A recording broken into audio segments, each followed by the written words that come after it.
Now, do you know if you are giving your money outside of the kingdom of God, you will not get any credits as a Christian. Like if you give your money to the United Nations, that's not a godly use for your money. If you give your money for climate change, that's not a godly, that's not, God's in charge of the climate. You don't have to tell him what to do with it. Chapter 7, verse 19. So, I mean, I could talk about money for hours and hours concerning God. You know, the wisest man in the Bible, really, he said, Lord, give me just enough so I don't have to steal and dishonor your name.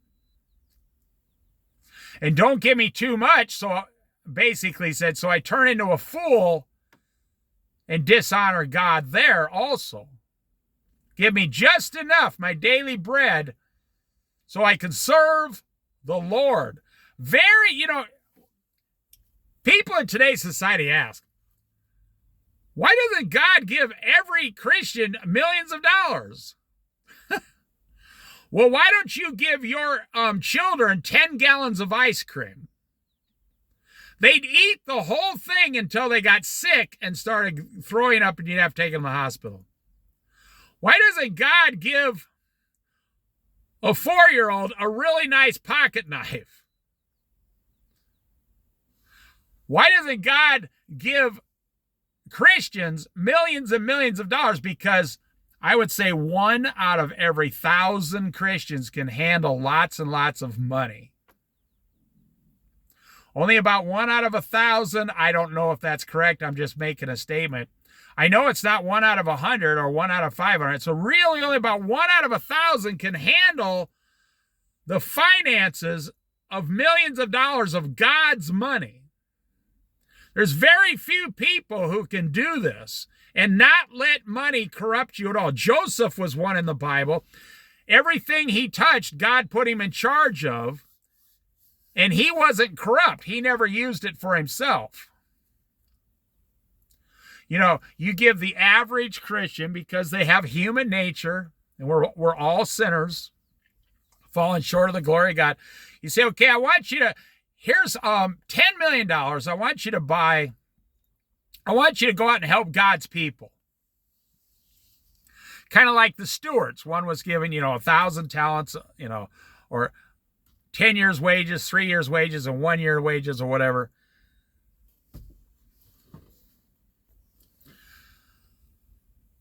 You give the average Christian today that much money,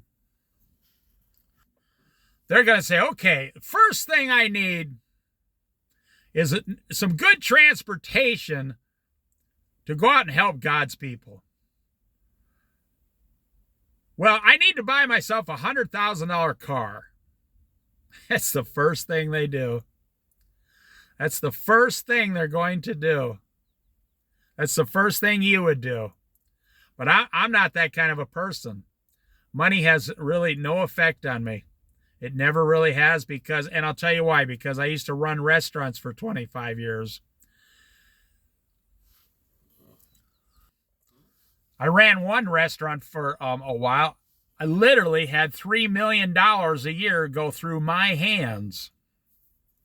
True story. It was a big, huge restaurant in the Midwest on the interstate, 24 hours a day. And I was in charge of counting all the money each day. And it was about a $3 million a year restaurant. Now, I mean, half was on credit cards. This was back when you took a lot of checks. So only about 40% was cash. And it was only every day, and you went to the bank every day. But I mean, I ran another restaurant. $1.5 million a year went through that restaurant. Through my hands. And I never took a single penny. Not a single penny. That's what I'm saying. Most people can't do it. And to prove my point, I've known Christian owners who have stolen from themselves. There's my proof. They steal from themselves. They're like, well, I should pay the produce man this week, but I'm going to buy some furniture for myself instead and pay the produce man next month. And that's how they go out of business. Owners who start stealing from their own business. All the employees are honest and the owner steals from himself. I've seen it firsthand. It sounds crazy, I know. I worked at a restaurant once. The guy hired his brother to run the other restaurant sandwich shop across town. The guy took off to Texas, and the owner called us from another state and said, go over there and see what's going on with that restaurant. We went over there, and he hadn't made the deposits in 3 weeks. It was his brother-in-law, so he knew that he would never be prosecuted. But he made a mistake. He hid all the deposits behind the safe, between the safe and the wall. And it was just a little piece of plastic sticking out. I said, hey, what's this back here? We found 3 weeks. The restaurant did like $2,000 a day, 21 days. We found $40,000 behind the safe that his brother-in-law was going to come back and get. So we counted up real quick because we're honest. We went right down and put it in the bank. And then we called the owner and told him what we found. Now, someone else could have stolen half that money. But we're honest. We're 100% honest. The owner said, you found $40,000 my brother-in-law was going to steal? Said, yes, sir. He said, don't mention this to anybody. I'll take care of it. He went over to the brother-in-law's and beat him to a pulp with his fists. He said, I'll call the police and put you in jail for 10 years or I'm going to beat the living tar out of you. And he said, well, okay. So he beat him up and fired him and told him to get out of the state. And that's what his brother-in-law did. So most people can't handle money. Most people can't handle money when it becomes large amounts of money. Oh, you can handle $20. You can handle $500 a week. You can handle a little 401k, but look at how people treat their 401k. As soon as they get to a certain amount and the government, says, oh, well, times are tough. We're going to allow you to take more out of your 401k.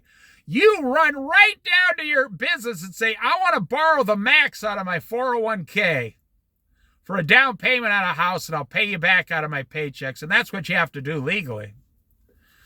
And that's how people destroy themselves. They steal from themselves.